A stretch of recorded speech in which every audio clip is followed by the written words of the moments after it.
All right, let's do this. Peanut, if you're staying in the room, no talking.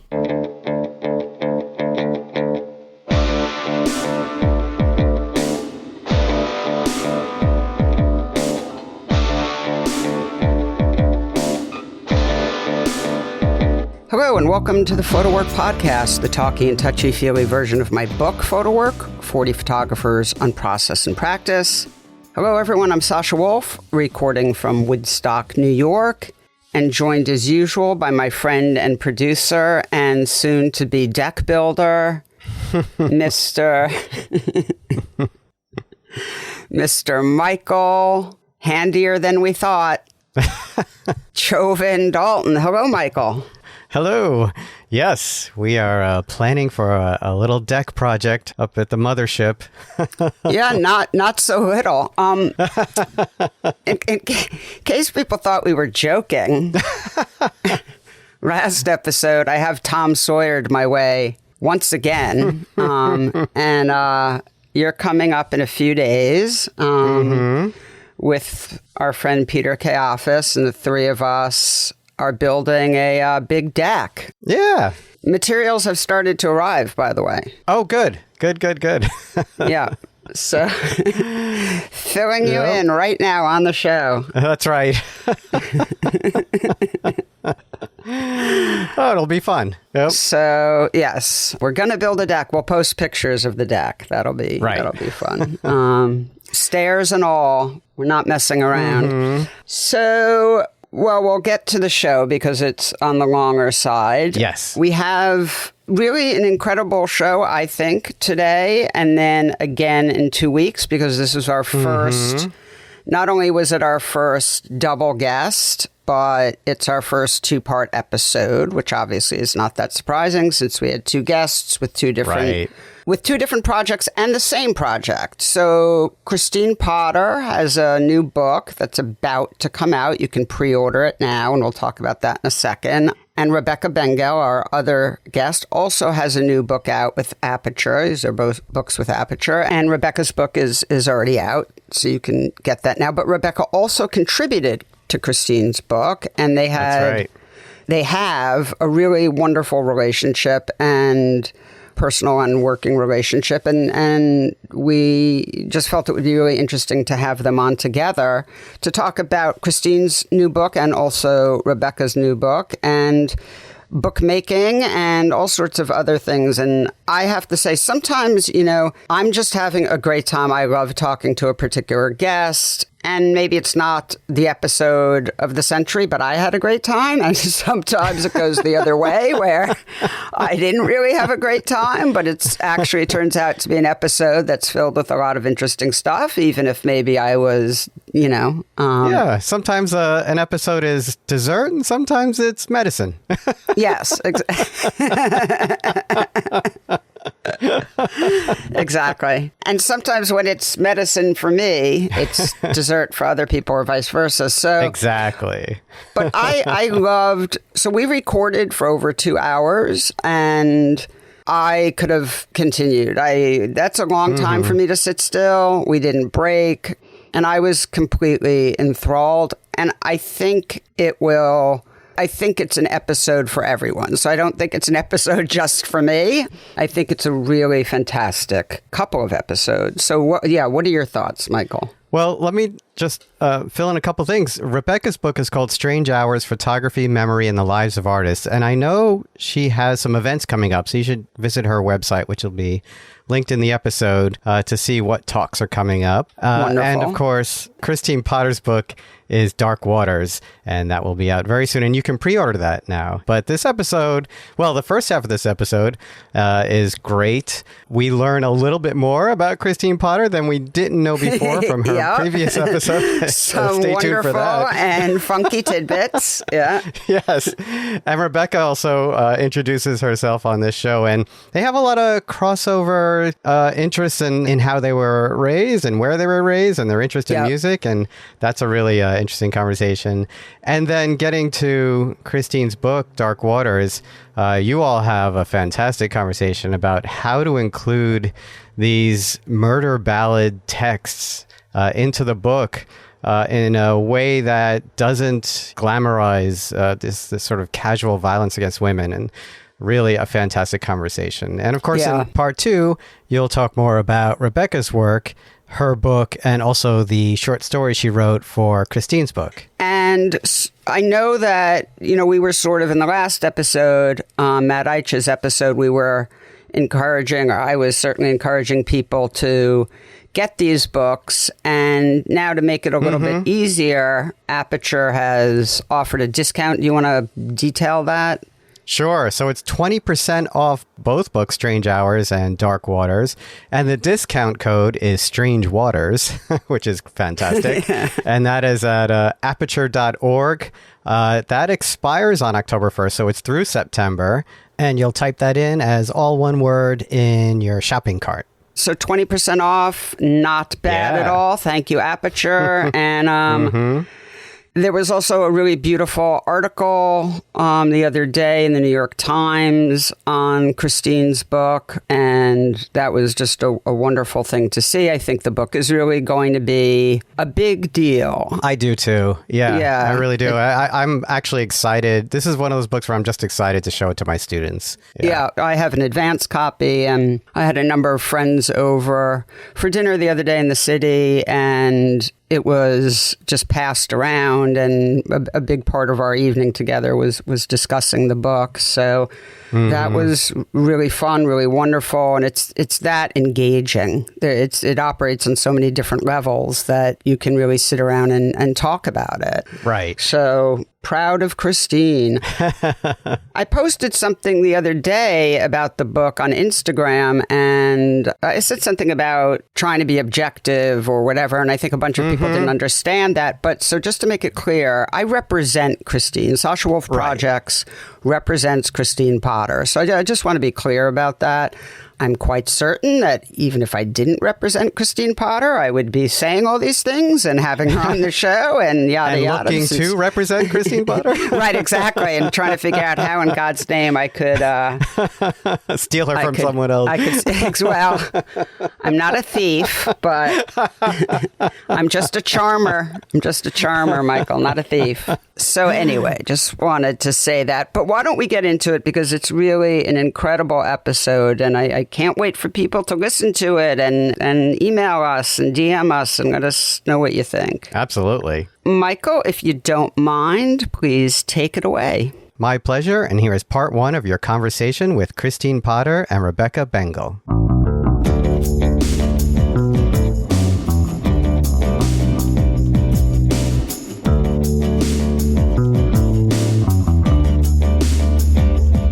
Kristine Potter, Rebecca Bengal, welcome to the Photo Work Podcast. It's great to have you both on. It's so fantastic to have you here together because you've worked on a project together that we'll get into, and it's wonderful to have two amazing women on the podcast at the same time because I know we're just going to have wonderful conversation. I've really been looking forward to this.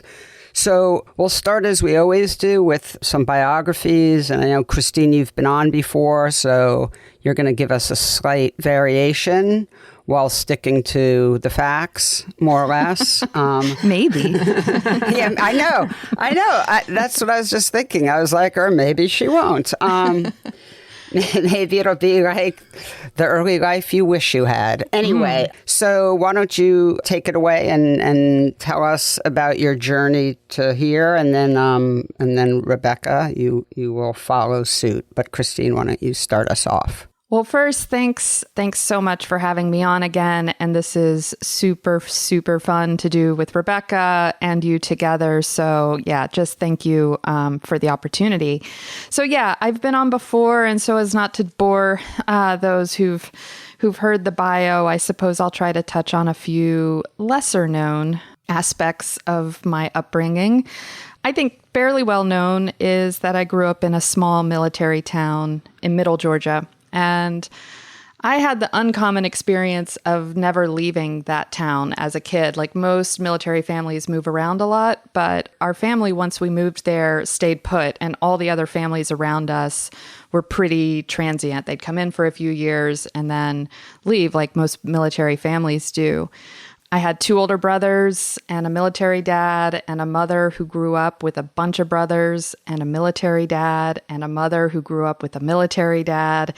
So pretty far up the family tree. And, we weren't Southern culturally. We were military, and that is generations deep. So I don't know how to explain that except to say that it is significant and I think different way of growing up in the South.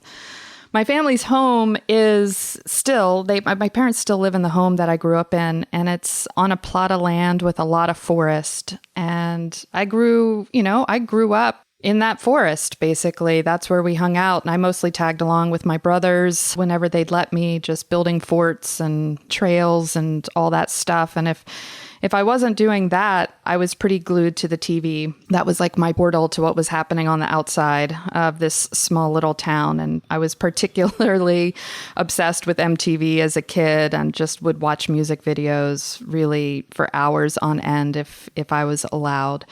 And art, I'll say art wasn't really present for me, not fine art in any way. My family didn't really pay attention to that. I had no real access to it in that town. And so, I'm not one of those people who grew up like sort of artistically inclined as a kid.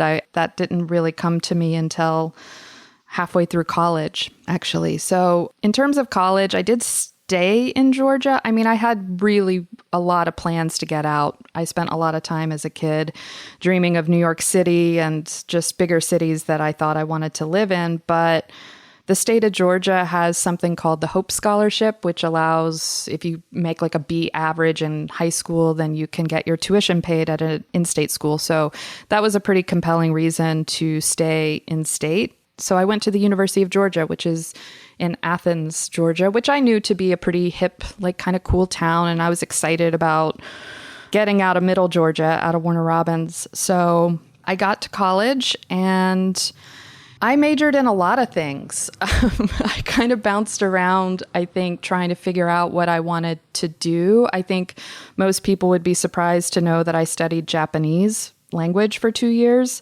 I'm surprised. I thought that was a thing. Don't test me because I've really forgotten most of it. But, I just was kind of bouncing around classes trying to figure out what would stick. And meanwhile, I was really, really involved with the radio station there, the college radio station. And I kind of quickly became the director there. And I had a couple of shows. I had a jazz show on Saturdays, and I had another show was called Live in the Lobby, and it would have a different local band play every week. And this is like a really kind of storied show because Athens, of course, is the home of REM and B-52s, and there's just a lot of kind of amazing musical history to that town that I wanted to integrate myself or steep myself in. I'm not a musician. I just was a fan of music, and that was really exciting part of my life. And because I was the local music director, I could get into all the clubs for free. So I was pretty much out every evening, and I would kind of grab classes that were only in the afternoons because I really couldn't do early mornings because of my nighttime schedule. So I'll just say that I found photography because I had finally settled on art history. I was studying art history, and part of that degree was that you had to take some studio classes. And so I picked up a photography class. I didn't really know, it was just photo one. I didn't know who any of the professors were, but boy, I lucked out because my first photo professor turned out to be Mark Steinmetz. And it happened really fast for me. A couple classes in, listening to Mark kind of talk about photographers that had influenced him. Kertész, Bresson, Brassai, Winogrand, of course, a little Helen Levitt for good measure. But, I was hooked. And this was a language that instantly made sense to me, and kind of remarkable, of course, because we all have exposure to photography in our lives, but I just had never considered it that way. And so that was that. I was ready to really fully commit. And I did finish the art history degree because I was already so far along, and I did love studying that, but I stuck around to get the photography degree as well. And at the time, there was all this kind of crazy stuff happening in Athens musically. I was really close to the Elephant Six bands, and that includes like Neutral Milk Hotel and of Montreal, and just bands that now kind of have a little bit of a cult history to them. Those were like my roommates and friends and stuff. And I just mentioned that because I learned so much from them. They were just bringing like really esoteric ways of thinking, and just crazy, like out of the box jazz and stuff like that was really part of my education that wasn't happening at the university. And people might also be surprised to know that I was doing performance art at the time too. I was hanging out with this group of women who were part of that. Now? I know there was like we were called the Dixie Blood Mustache, and it was this group of women. Oh my God. And we were just doing these like Dada performances, often opening for like these rock bands, basically. So it wasn't really in art institutions. It's stuff that happened in musical venues, and yeah, just really out of the box, eccentric stuff that really permeated like kind of my college days. But I finished the degree, and, you know, I still was ready to get out of Georgia. So through a series of weird, kind of serendipitous events and wanderlust, connected, I should mention, to the fact that I got a credit card. You know, they used to just give those away to college students. I got my first credit card and my very first passport, and I went to Japan for 6 weeks. Because again, I was interested in Japanese culture. I kind of thought I could speak Japanese. I can't.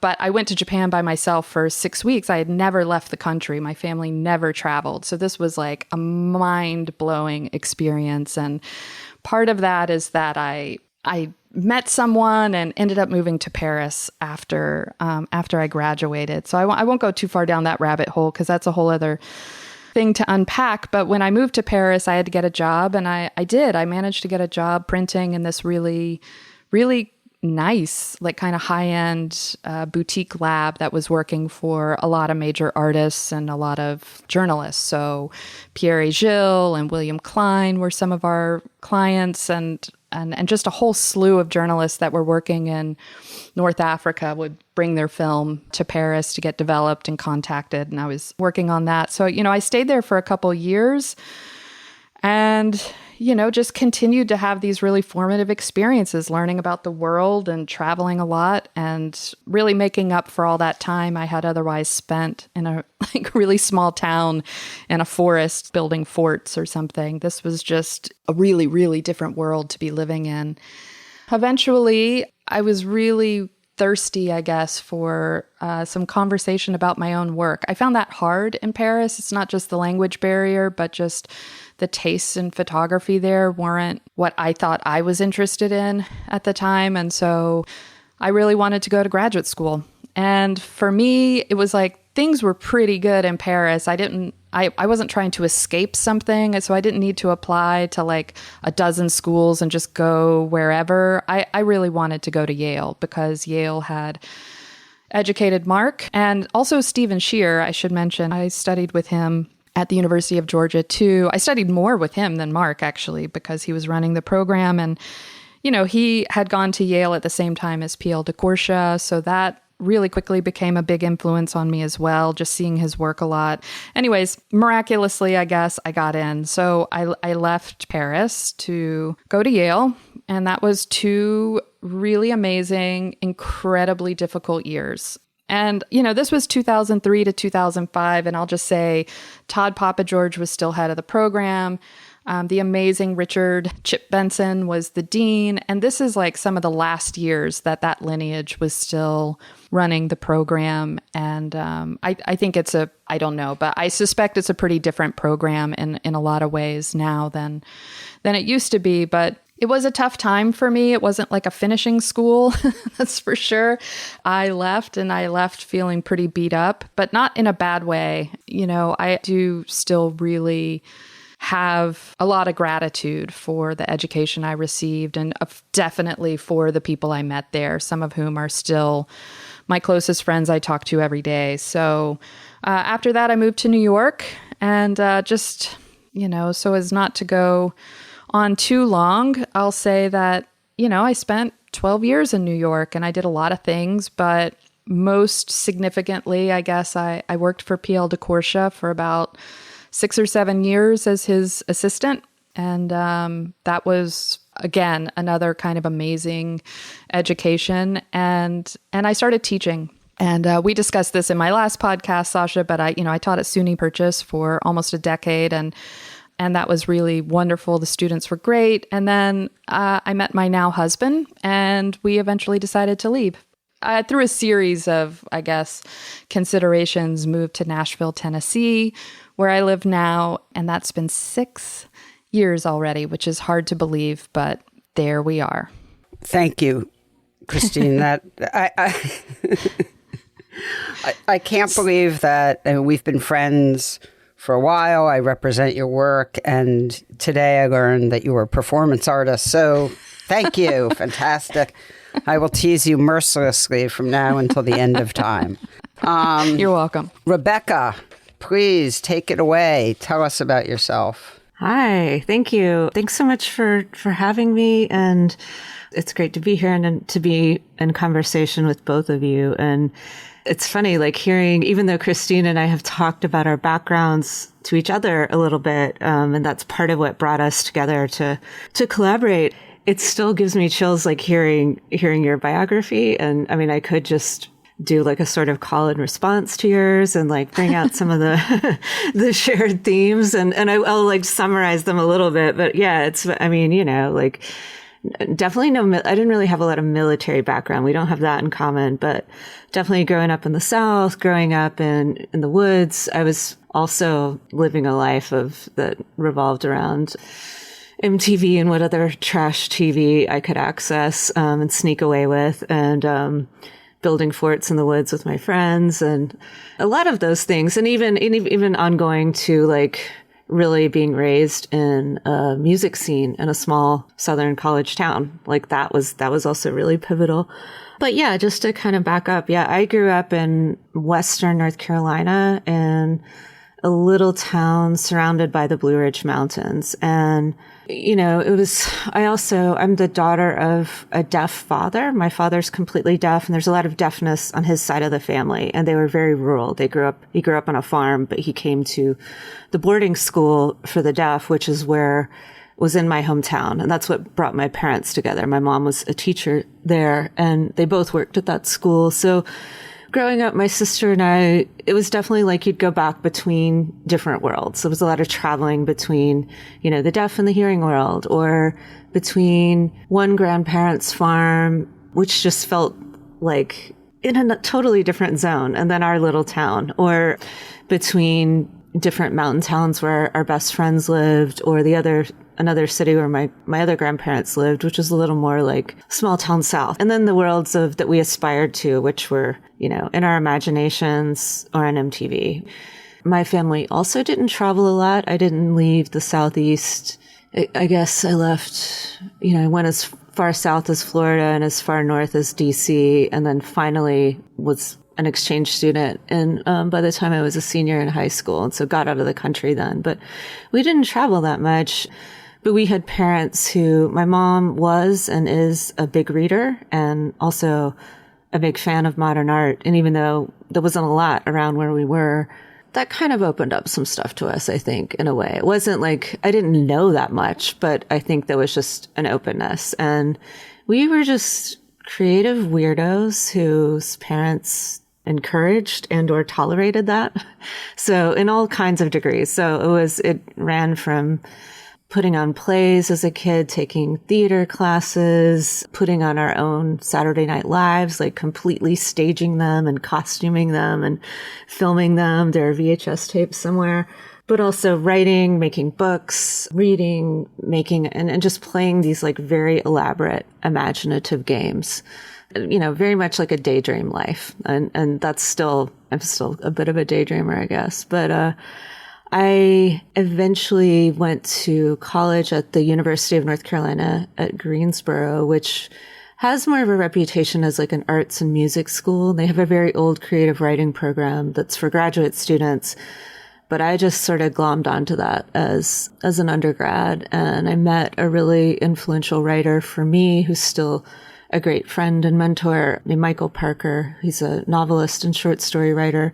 And he was just one of those people that kind of opened me up to, I mean, I was always wanting to escape where I was from, and he related to that. He was from another really small town in eastern North Carolina, but kind of just helped me figure out how to work with place, and just encouraged my interest in language and my weird interest in subverting narrative structure and experimenting a lot. I had just discovered Faulkner in high school and like Virginia Woolf. And so I was really excited about just turning all these things on their head and just, I was really nerdy and still am about like all the possibilities of story.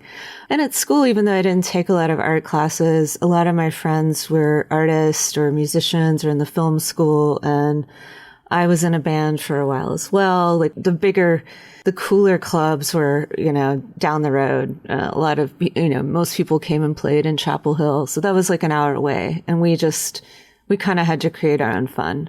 So again, I was just soaking up sort of what I could. And after I was an intern eventually at the Center for Documentary Studies at Duke, and I got my first real job there, I guess. I'd done a lot of tons of jobs supporting myself through school, but I became an assistant at this magazine, Double Take. And this was a very short-lived time. I probably worked there for maybe a year total, but so influential. I mean, I was really turned on to a lot of photography there, a lot of writers there. Double Take was a really beautifully produced and designed literary magazine that included a lot of, their basis was documentary photography, but they also included all kinds of narrative photographs. And so the main thing that was kind of a breakthrough for me was just seeing how they didn't treat photographs as illustrating a text or vice versa. Each artist was sort of considered equal, and those two things had their own relationship. And so it was just this equalizing force of words and image where they could sort of have their own parallel track. And I loved that. And I also just met a lot of amazing people, would sit in on the photo edits, even though I was there as a fiction editor, primarily reading submissions and making recommendations. And then the whole ecosystem of that place, the whole center, it's very much in flux right now. And it's actually completely upsetting what's happening to it now. But at the time, it was just really flourishing. And there were all these grassroots community projects and great exhibitions. And each time I would go back to Durham in the many years after that, I would always check out the exhibits there. My sister was working in another program that was housed there. They were doing a lot of just like activism work, film festival, just really vibrant place that just for somebody who had grown up in such an isolated place, it was exciting to be exposed to all that stuff and to a lot of books. My primary exposure to a lot of photography and new writing had been through whatever magazines kind of filtered down to me.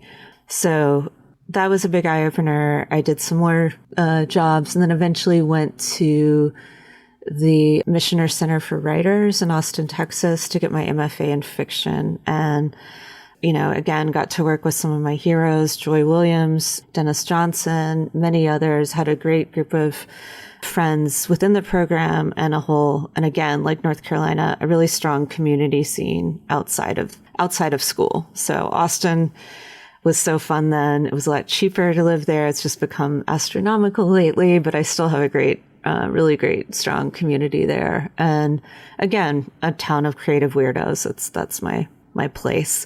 And eventually I was like, well, I don't know how to make a living in Austin. There wasn't the kind of influx of money there then. So in the late, I guess around 2005, I first came to New York and started just working, freelancing, doing different jobs here.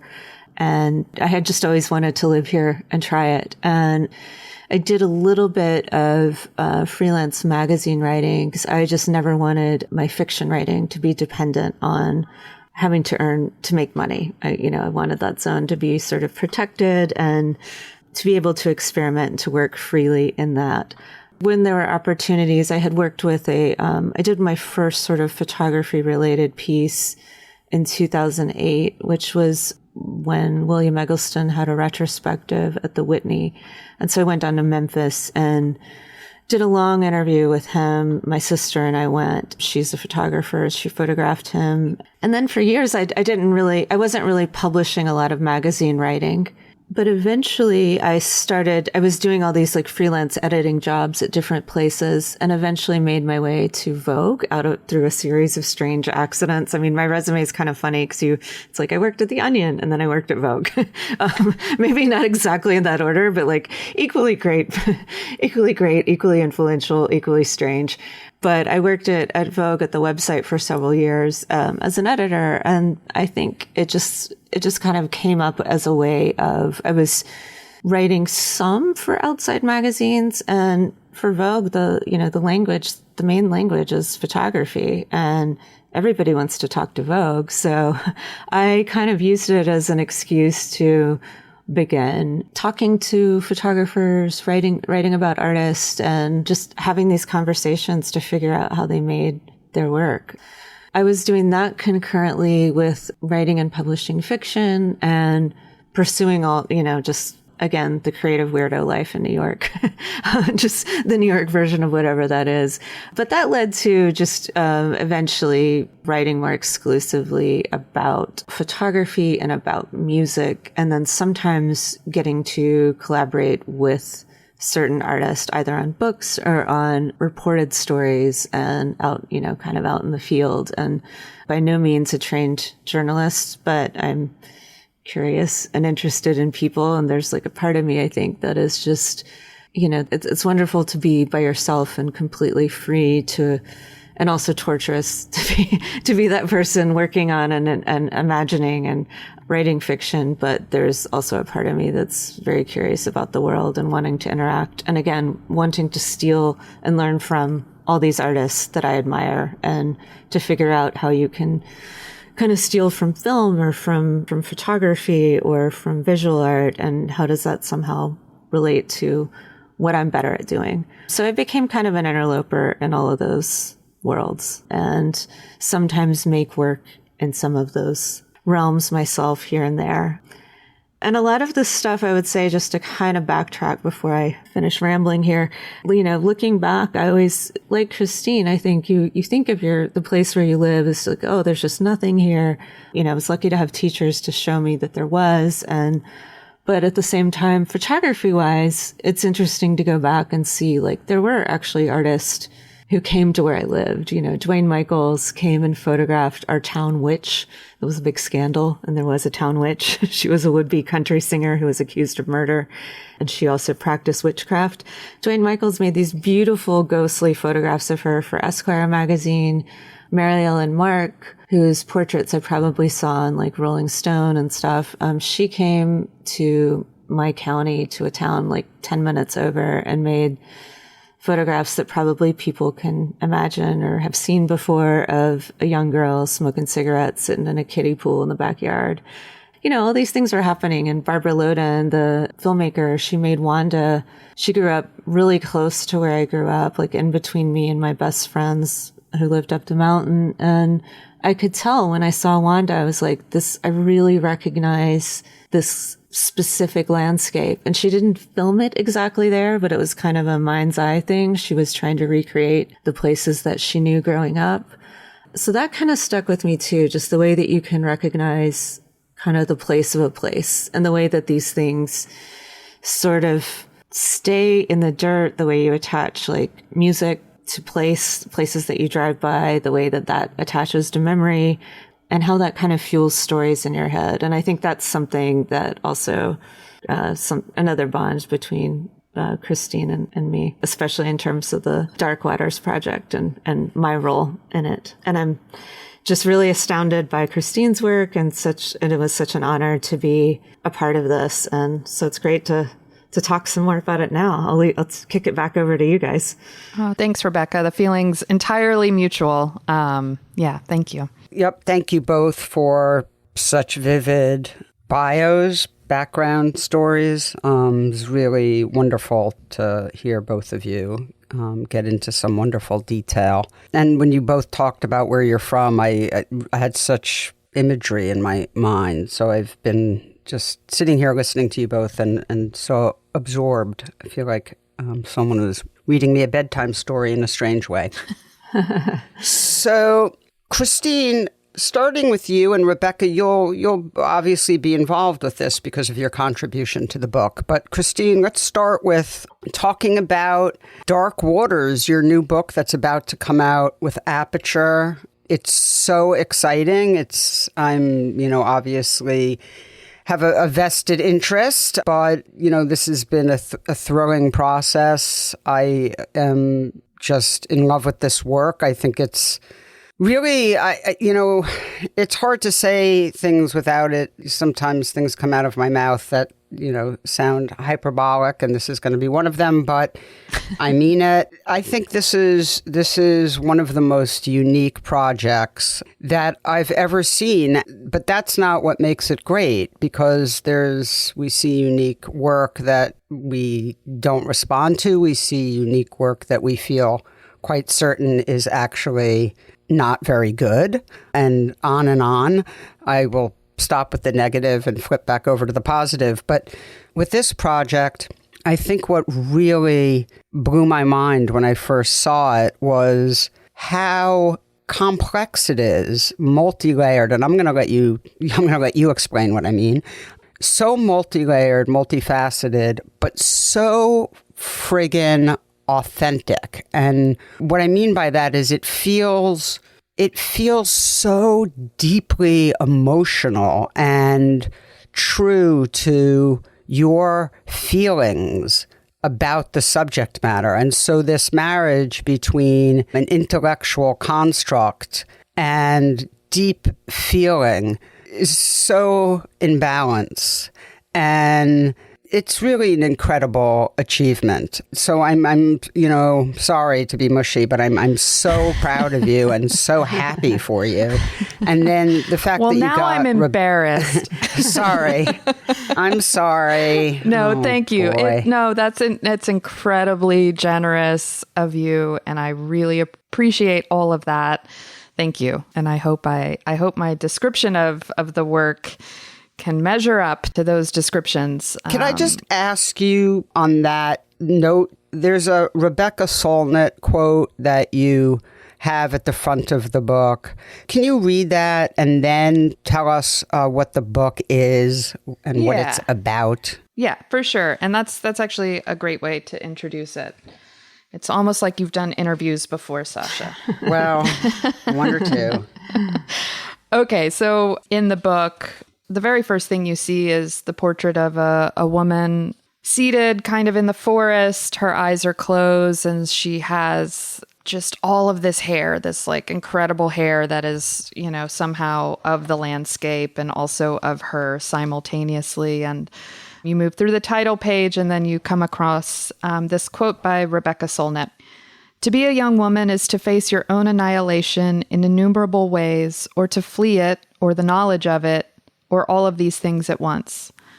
The struggle to find a poetry in which your survival rather than your defeat is celebrated, perhaps to find your own voice, to insist upon that, or to at least find a way to survive amidst an ethos that relishes your erasures and failures, is a work that many and perhaps most young women have to do." And I'll say that, I had been working on this project for years under pretty similar conceit. When I found that quote last year, it came out in her memoir, I think published in 2018. I was really taken aback because I felt like it described in much more poetic way than I could articulate, at least with language, the concerns of the work, which is to say, so much of the storytelling that exists in the world revolves around the diminishment of women, often in violent ways, whether that is abuse or murder or the dead girl trope of cinema, of literature, that it is hard to imagine other outcomes sometimes. And so much of this work, while it is based in the real world, and I am accessing kind of different ways of telling this story, so much of it for me is about the psyche. It's about what ideas exist in our mind and what kind of stories we carry with us into the landscape or across the parking lot at night with your keys gripped in your hands. Like, to some degree what threat exists because of stories you've been told. So I might be extending that into too practical a place, but I did find that quote to be just incredibly compelling and was really grateful when we got permission to include it. Thank you for explaining that and how it made its way into the book. And tell us now, because no one does it better than you, tell us about the book, this book, Dark Waters, that's coming out. Yeah, so, this was my foray back into the Southeast, into the Southern landscape. And I have been, at least for the last decade or so, kind of working regionally, thinking about the stories in the American landscape, or at least the stories we tell ourselves. So after Manifest took its primary concerns on manifest destiny and the American West, I decided to come back to a landscape I knew better because I had grown up here. And the tenets at first had certain concerns, and, it definitely evolved as I was making the work. But I think in the end, the work really, or the book, I guess, really focuses on a history of violence in the landscape and in sort of the cultural output of place. And I'm interested in the questions of whether this place is more conducive to violence, whether the history of violence in the landscape sort of persists with an echo, and whether that influences what we create or vice versa. And I'm taking some really specific examples and using them to explore those ideas. So the first component, and I guess what first put me on the road making pictures, is I was following bodies of water that had violent or ominous names. So Murder Creek, Bloody River, Rape Pond, this kind of thing. I'd circle them on a map, go and try to make pictures. And at the same time, I was using the history of murder ballads to explore notions of casual acts of gendered violence. And this really became kind of the main thrust of the work, which sort of feels like a niche interest, I guess, but I'm using them as a symbol for much of our popular culture, which centers on stories of violence, particularly violence against women, as entertaining. So the work weaves the waterscapes, as I call them, pictures of people or situations in the vicinity of these waterscapes, situations that I feel like are sort of impacted by the energy of place. And then studio portraits. And the studio portraits are of women. They are black backdrop, just one stark light, and a very wet woman. And I kind of see them as women I'm disengaging from the histories in those songs. So, the murder ballad tradition is related to Appalachian folk traditions. It really has deeper roots in British Isles.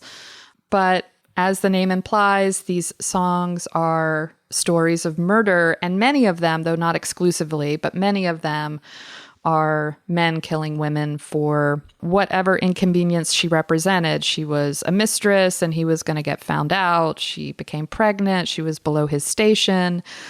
She looked at another guy. She wouldn't marry him, so on and so forth. The exact same stories we see play out in film and TV and literature. And these were the ballads that particularly interested me. So the studio portraits sort of reanimate these victims, I guess you could say.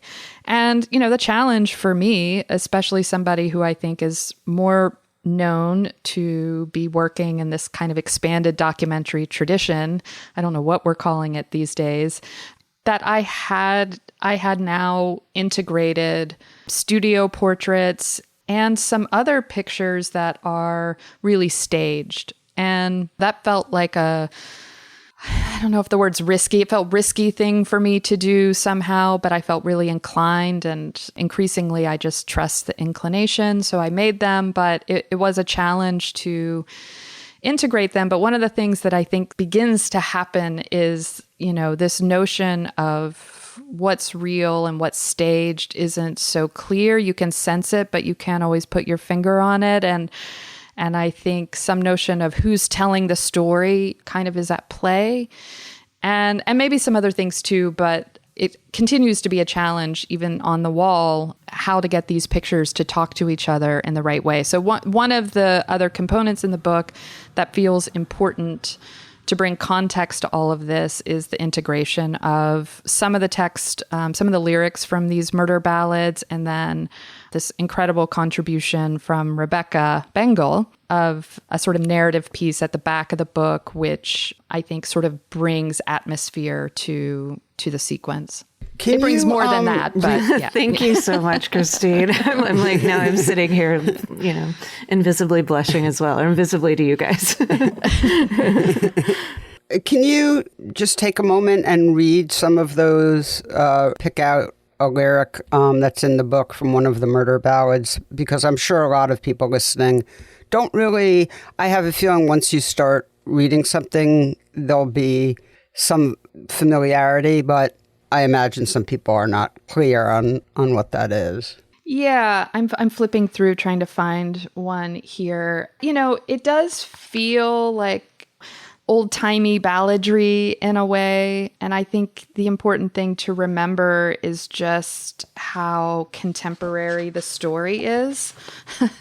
That we keep retelling these. Yeah, you flip through. I mean, I'll just add that one thing that's just really fascinating is that in the appendix in the back of the book, you list the songs that you quote from. Mm-hmm. And with early recordings, and then very often they're still being recorded today. So they're not left behind. They're still these stories are still being told by musicians. I mean, obviously they are woven into the fabric of a certain type of music that's very important to a subculture of musicians.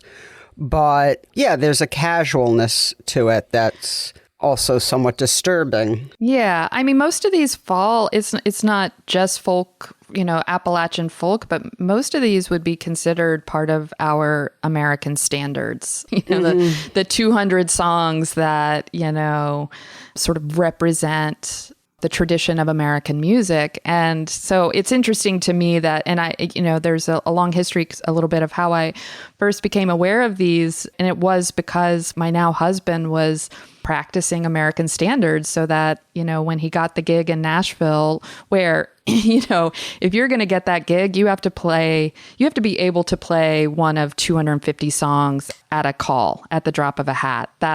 If you want to play here, you got to be able to do that. And so he was kind of brushing up on these standards. And we used to have studios next to each other in Ridgewood, so I could hear what he was doing. And I was like, my God, what are you listening to in there? And that's the genesis of how this got incorporated. But I'll take the first one that I really noticed is called Knoxville Girl, based in Knoxville, Tennessee. And this was most famously sung by the Louvin brothers, but of course many people have sung it since. I'll read a couple stanzas here. She fell down on her bended knees, for mercy she did cry. Oh, Willie dear, don't kill me here, I'm unprepared to die. She never spoke another word, I only beat her more, until the ground around me with her blood did flow. I took her by the golden curls, and I dragged her round and round, throwing her into the river that flows through Knoxville town. Go down, you Knoxville girl, with dark and rolling eyes. Go down, you Knoxville girl, you can never be my bride. So in each of the inclusions, and this was a really tricky thing for us, I worked with Leslie Martin at Aperture, and I have a lot of things we can say about that great experience, but, integrating text with the pictures was a weighty thing because these are so visual and they're so dramatic. And one of the things I didn't want to do was really kind of perpetuate the violence in those stories. And we had many, many ideas, but we sort of landed on striking through, in the text, striking through the actual words of violence or the actual acts of violence or the descriptions of blood or anything like that. So when you see them in the book, they do feel altered in a way. They feel as though there's been another hand that has, at least in my opinion, disempowered them or disempowered that story by taking the violence out. Yeah, it's also a sort of shaming, which I really appreciate. You also, just from the construction of the photo book, it's printed on a different colored paper, so it's set off from the photographs. I photograph in black and white mostly, and this book is, and there is a really rich green that comes up in these text pages, but also the cover is like a photograph of a green velvet curtain, which is, the green for me is very much like the canopy. When you're in the forest and you look up, everything is green. You're just surrounded by green. But, the stage curtain is also incredibly important. Mm-hmm. It lets you know that there is a performance here. There is a stage that's been set. And so those are like sort of the two components for me that integrate that color as, having real meaning in the book. How do you balance, obviously the lyrics are so suggestive, and I mean, that's sort of putting it mildly. There's a story. It is an actual narrative. The work itself has a lot of narrative suggestion. So, I know that this was of concern. You don't want to tell people, you don't want to point them exactly, due north or due south. You want them to have their own experience. So how do you find that balance? And how did you with this project? I hope I did. I don't, I still question it, but I will say we spent a lot of time on the sequence. And when we decided to put the text pages, meaning the lyrics, when we decided to integrate them in the book, because, we had thought, do we put them before? Do we put them at the end? Do we not put them at all? Do we make a record? There was just like so many ideas. And, one decision was, okay, we'll put them in the book, but we'll put them on a uncoated colored paper. And as soon as you do that, if you want a different color paper in your book, not all together in one place, you have to think about signatures. And signatures it's part of the construction of a book. It depends on how big your book pages are. But essentially, when a book is being printed, it's printed on these big broad sheets that are then folded down and cut. So depending on the size, you might have a signature of 12 pages or 16 pages or 8 pages. And that's a set. And then, you have however many of those get stitched together into a book. So to integrate colored pages that are different, they have to wrap around those signatures. So that means, in the case of this book, every 12 pages, we got a green page. Well, suddenly then that created this, I'll call it an interruption in a way of like this other component. And to answer your question, it made us have to go back and reconsider the sequence, because in some cases, the text would be sitting right next to an image of a woman. Mm-hmm. And that became it played too much like a caption, like this woman is from this song. Right, or of course. It wed itself too literally. And so we had to be careful to not face those text pages with anything that could feel too specific, I guess. And I mean, it's all in, it's like maybe it's a landscape and you can imagine that's where they are. But I think it's different when you had a really, really severe portrait of a woman. So, the balance comes through, I think, careful pacing and sequencing, but also proximity of certain kinds of images to others. And, in my mind, I have real clarity about certain pictures being close to each other. And then I have a lot of flexibility in other areas. So it was really great to work with Leslie and our designer, Julia Schaefer, to find different answers, find different possibilities inside that sequence. It works. I just want... Yeah, sorry. Go ahead, Rebecca. I was just going to say I loved the way that ultimately worked and being brought in on different times in the project and knowing that was a question of how to integrate those song lyrics, because these are song lyrics that I have a relationship to. And I think it gives this sense in the book of it just being sort of in the back of your head, very much in the landscape of this world, but very suggestive but not overly. A thing that I've always admired about Kristine's work is just how it does live in several different places. So there is a sense of fiction and truth and you're kind of moving around and nothing, even though earlier you were talking about these kind of larger ideas about violence and women and that wonderful Rebecca Solnit quote, you read that quote at the beginning of the book and then it kind of is just there in your head. You kind of forget it in a way as you move through the pictures and you're just so immersed in them. And I think the song lyrics kind of function in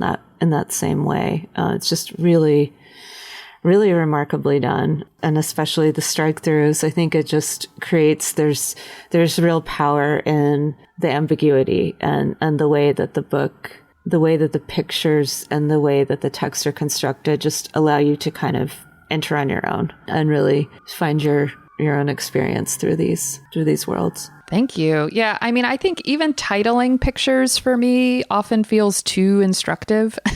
And, the titles were important here. Each of the portraits are, the women are named after characters from these songs, some of whom were real women, real historical, of the historical record. And of course, the places I went are real on the map. And so sometimes for me, it's even too much to add that information because I love ambiguity. I love the potential in that. But yeah, all this language actually felt really necessary here. And so for me, that was very new territory to try to work out. Felt scary because I didn't want it to feel like ham-fisted or just overwrought or too directive. So I'm pleased to hear that, at least in this company, it's not received that way. Well, I'm biased, but yeah. I think there's two things that keep it from that space, in my opinion. One is, and this is really important, one is the generous amount of landscape pictures, because they function in a really interesting way. Because on one hand, as you said, they were foundational in the body of work. Murder Creek, I don't know how many Murder Creeks there are in the country. There's a lot. If you start looking at maps, right, exactly. It's shocking. Yeah. And so these places were so foundational to the construction of the project, and yet they act as a buffer from the narrative in certain ways, while strangely maintaining such intense atmosphere.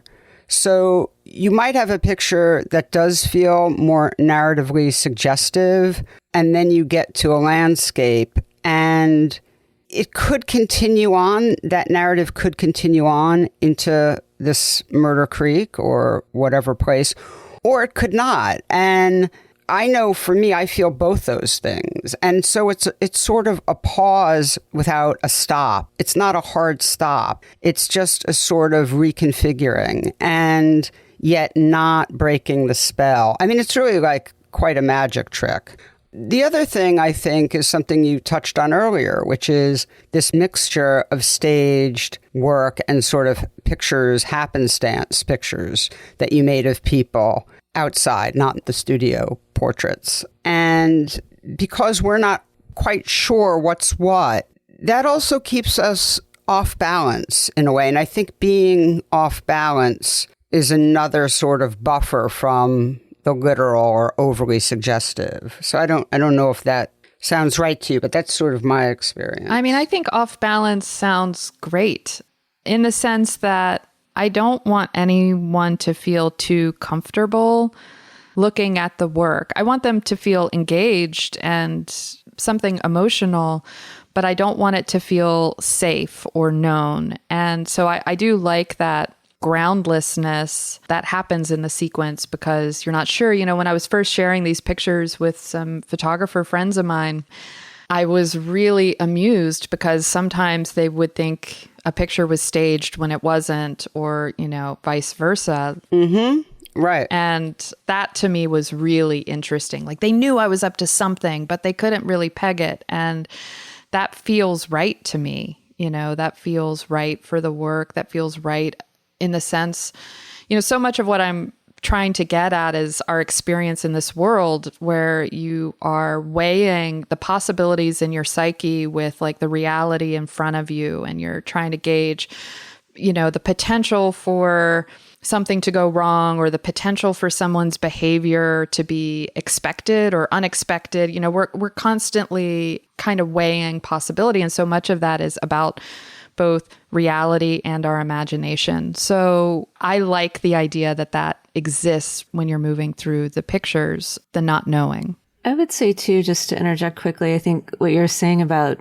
all the different pieces of language, I think that relates to that too, because there is a sense of dislocation and disorientation that is exciting and kind of gives the pictures some movement. But for me, it's like these pieces, all these little pieces of language, including the titles for the pictures, they're extra references and they're little signs, and as if you're coming down the road and you're being confronted with all these things. And even the pictures themselves have that feeling of kind of driving, and then something lodges in your head, and maybe it's a lyric, or maybe it's, a reference to, The Misfit by Flannery O'Connor, which is one of the titles, I think. And there's several Flannery O'Connor titles. And you think about what happened during that story. And even if not everyone remembers, that's a pretty well-known one. But whatever idea emerges in your head of that is really powerful. And even just the wondering of, why is it called Murder Creek?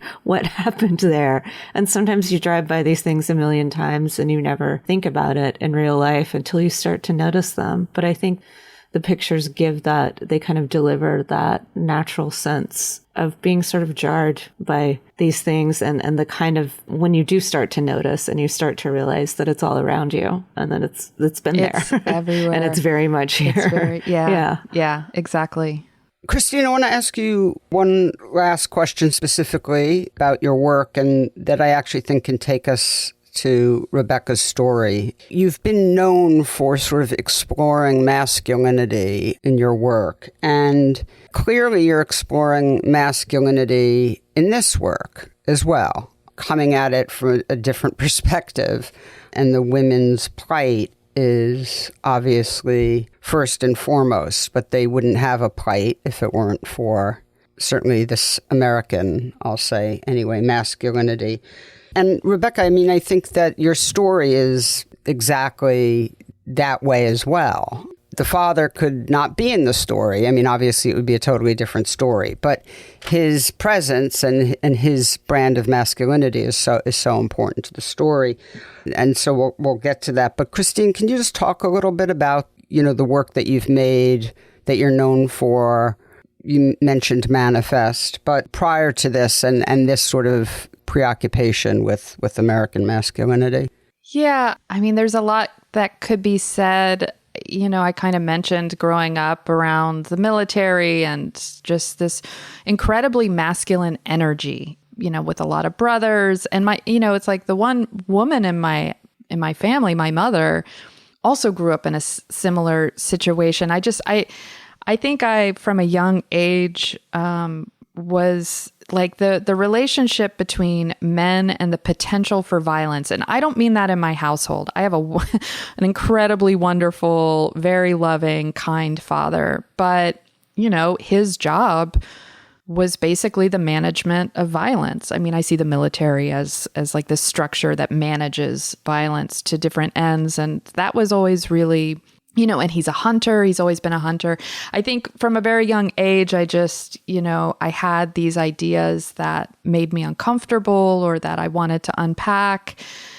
One of the first bodies of work I did when I got out of graduate school is a work on young cadets at West Point. And for me, that was maybe just the most direct way of dealing with my family history and thinking about the construction of that persona and thinking about like the young American kid turned soldier, turned into somebody who has to manage violence on a daily basis. And, I kind of was curious how that happens. And my pictures, I think, softened them a lot. I think my instinct with them was to look at them a different way. Like if the military was trying to build them into a certain character, my instinct was to say, no, like you're more complex than that, or you can be afraid, or you can be scared. You can be all those things. We should know that and stop trying to reduce masculinity to this very utilitarian in this very utilitarian way, which I think the military does. And I don't mean to ramble, but after that work and when I went out west, I was thinking about other archetypes of masculinity. So I moved on from the soldier to the cowboy. And again, just sort of upending the stories or the expectations of that character and showing you, at least in my mind, another story, another way of looking at it. And, you know, we can call it masculinity, but I guess if there's another thread that connects all these bodies of work, it really is the potential for violence. And that becomes a masculine thing in my work because largely that's where we experience it, not exclusively by any stretch, but largely. And so in some ways, my thinking about all of this is beginning to evolve, I guess, to think more about like what the potential of violence is, what that means, who holds that power, how we give it power in our own minds and how that affects us. And look, I'm working in the American South and, you know, talking about gendered violence. I'm well aware that there is a big history of violence in the South, of racial violence that's important to consider. And, you know, there's brilliant bodies of work being made even today, taking that on. I'm really interested in what Dawood Bey is doing right now. I think I didn't see those dark pictures until a couple of years ago, 4 or 5 years ago. And I was kind of thrilled by some of them because I had been working in these dark landscapes as well and getting really excited about what I could see and how sharp I could make the pictures and what kind of emotive quality could be carried in a picture like that. I've gotten off subject, Sasha. I'm sorry. No. It's okay. That's my specialty, so no need to apologize. So, we hope you enjoyed part 1 of this episode, and depending upon when you're listening, part 2 will be released either in 2 weeks or it is possibly already out. And now a word from our sponsor. Hey everyone, so just a reminder that the podcast is now being sponsored by my favorite photo lab in New York City, Picture House in the Small Darkroom, which I'm super psyched about. Yes. Not just because they're sponsoring the podcast, but because we're going to be doing a lot of different things with them. They're going to be involved with our mentorship program and some other things we have that we're working on. Yeah, this is a really nice partnership. Awesome partnership. Yeah. It's a perfect fit, right? So Picture House in the Small Darkroom, for those who don't know, is a darkroom and post-production studio that's been servicing the photo community in New York City since 1996, so they know what they're doing. So if you have a question about film, their amazing staff can help you with processing, high-res scanning, darkroom printing, digital post. And they have an amazing team, most of whom have been with them for more than 5 years, and a lot of them close to 20 years, which is, I think, says a lot about the people at the top and how they interact with the people who work there. And they really care about the work that goes through the shop. And it doesn't matter if it's doing one print, single frame scan, or a huge 200 image post-production advertising job. They give all the jobs the same amount of love and attention. So, and I want to say, because I think this is super cool, they just opened a little photo book store. Yes. There at the facility, so you can go and drop off film or whatever and hang out in their photo book store. There's a couch there. And it's really highly curated titles. They do artist talks and book signings. So these people are in our world. We love them. And check out their events, even if they're not related to our events. Yes. They are autonomous. That's right.